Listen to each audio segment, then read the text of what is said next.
Hey, y'all. Welcome to the channel. For those of you that are new, welcome to Birthing Bosses with Felicia. I am Boss Lady for you guys. I hope you're having an amazing, super Saturday. I'm having a great day, you guys. I am just getting out on the road, getting ready to travel. About an hour or so away to go to a Bath and Body Works outlet and just go around to a few more stores, run to some Walgreens and just see what I can find, and maybe run into some Burlingtons along the way, guys. But listen, I wanted to do a video to talk with you guys about how to be successful during your vending or street selling, pop-up, side the road, whatever you call it, guys. I just call it selling on the streets. I know, they have all these new and popular and exciting titles for what you do now, but I simply call it selling alongside the road. I've been doing that over 20 plus years, and I guess it's probably right at 23 years now. And the entire time that I have been selling gift baskets,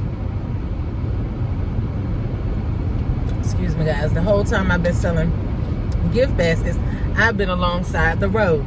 And I've had a brick and mortar business. Well, I have had several, but I'm saying ever since I started, I've always had a brick and mortar business, and I've always had my items inside of my, because I have originally started out with just a salon. I've always had my items inside of my salon. Never had a gift shop by itself. It was always kind of like a duo thing. But even in my brick and mortar businesses, I've still always gone out on the streets to hustle. Okay, I'm gonna talk street talk to you guys. That's all I know to talk when it comes to the side of business that I run. Okay, and I know, some people like the professionalism of being inside of a building, and they like the professionalism, of meeting customers inside of a building. But let me tell you something, sweetheart, sweetie, Petey pies. Okay, let me tell you something.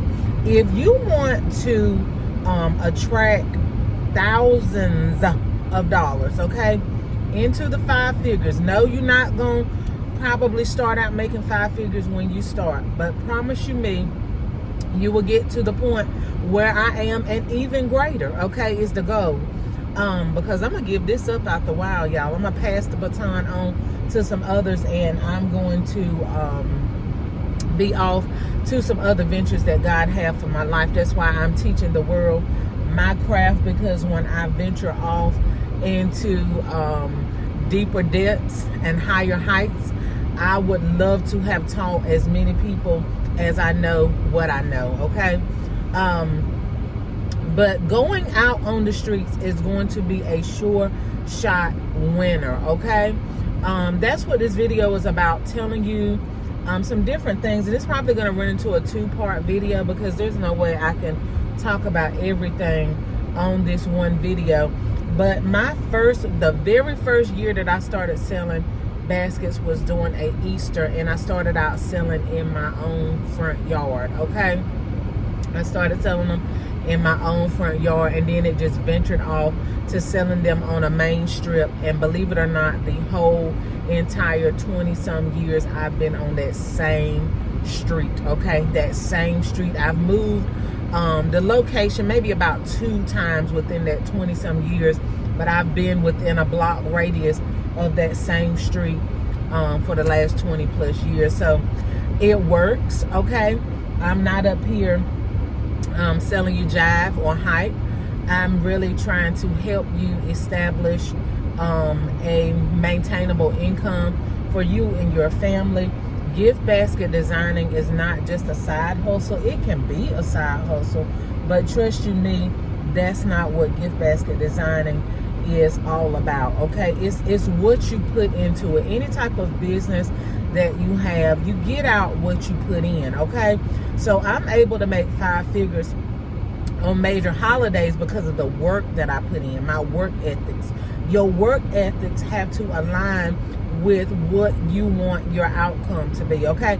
You can't expect to want to be a millionaire and you sitting at home scrolling on Facebook all day and sharing everybody else's flyers and everybody else's posts, and you're never feeding your own goals or feeding your own business. So whatever you put into a thing is what you're going to get out of it, okay? I work really, really hard. I hustle hard during most major holidays. So I'm able to acquire a great amount of money during those holidays. And not only that, the first key to any successful crafting business or any successful business when it deals with retail, crafting, any type of business, you've got to be cautious at your vendors, okay? That's the professional term, vendors.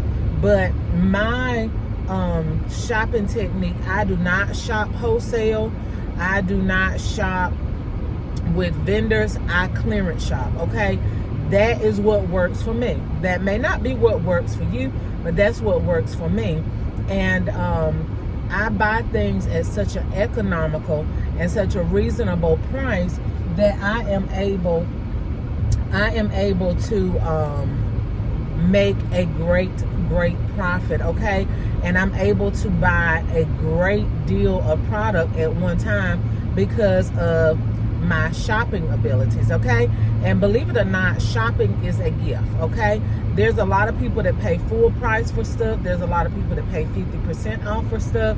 But mainly when I buy something, it's always 70% to 90%. If I do buy something for 50% off, it's because it's something that I greatly need, okay? So with that being said, your shopping, number one, is going to be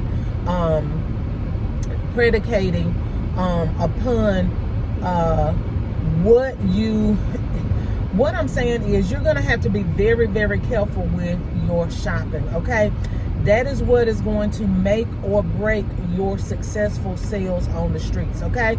Of course, you may be able to make sales without having great shopping tips, but in order to reach your goal or the amount of money that you want to reach, you're going to have to be a mindful spender, okay?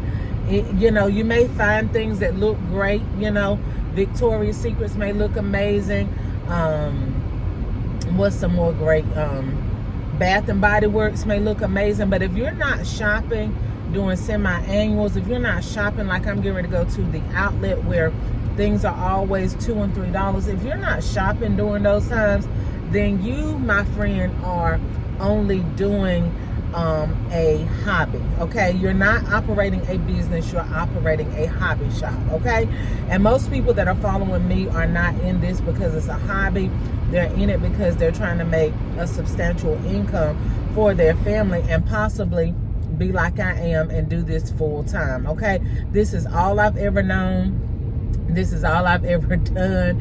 I've always been an entrepreneur in my whole entire life. For those of you that are new following me, may not know it, my original boss buddies, they know it because I've told it many times.